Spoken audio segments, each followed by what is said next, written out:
સૌથી પહેલા તો હું લીંબડી જે ડિવિઝન છે અને ડીવાયએસપી શ્રી જે રબારી છે અને હું બધાઈ આપું છું કે જે ગાંજાના બે સરસ કેસ આની જે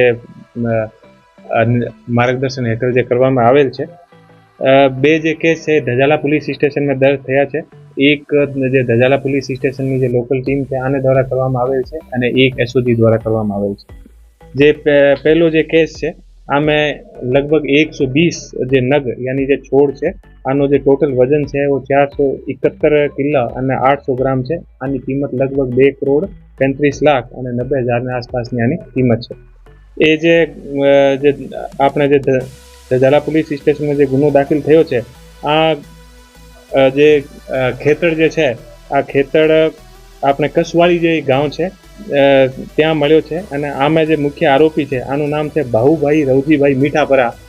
અને આના જે જે ખેતર છે આને અંદર જે તુવરની જે ફસલનો વાવેતર કરેલ હતો અને આ તુવરની ફસલને અંદર એ મોટા છોડ જે છે મળ્યા છે. બીજો જે કેસ જે એસઓજી દ્વારા કરવામાં આવેલ છે, આ જે કેસ છે આમાં ટોટલ જે છોડના જે નગ છે એ 550 છે અને આનું જે ટોટલ જે વજન છે તો 3036 કિલો અને 800 ગ્રામની આસપાસ આનું વજન છે. આની જે ટોટલ કિંમત છે આ 15 કરોડ 18,40,000 ની આસપાસ આની કિંમત છે. બંને જે કેસ છે આની ટોટલ જે કિંમત છે આ લગભગ 18 કરોડની આસપાસની આની જે કિંમત છે. બીજો જે કેસ છે ઓ પણ કસવાલી ગામના ખેતની સીમને અંદર થયો છે.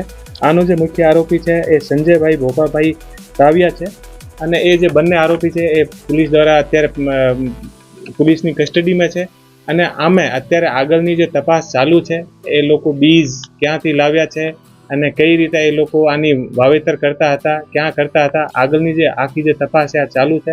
બંને ટીમ દ્વારા બહુ સરસ કામગીરી કરવામાં આવેલ છે અને જે બંને ટીમ છે અને 5151 રૂપિયાનું ઇનામ પણ આપવામાં આવશે. અને હું જે બંને ટીમ છે આને હું ખૂબ બધાઈ આપું છું કે આપણા નવા વર્ષના પહેલા દિવસ એટલો સરસ કેસ જે છે બંને ટીમ દ્વારા આપણે કર્યો છે. અને સરકારની જે આપણે નીતિ છે જેમાં જે કોઈ પણ જાતની જે ડ્રગ્સ જે છે આ ઉપર જે કડકથી કડક કાર્યવાહી કરવાની આ જે કાર્યવાહી આપણે બંને ટીમ દ્વારા કરવામાં આવેલ છે. તો ફરીથી એક વખત તમામને બધાઈ. એ જે ગાંજાના જે છોડ હતા, આ ગાંજાના છોડના ઉપર ગાંજો આવ્યા પછી એ લોકો જે છે અલગ અલગ જગ્યાએ ગાંજો વેચવાનું કામ કરે છે અને એ અત્યારે પોલીસ દ્વારા આ વિસ્તારમાં ત્રીજી વાર એસઓજી રેડ કરી. આ વિસ્તારમાં જ વધુ વાવેતર થાય છે સાબિત થયા છે.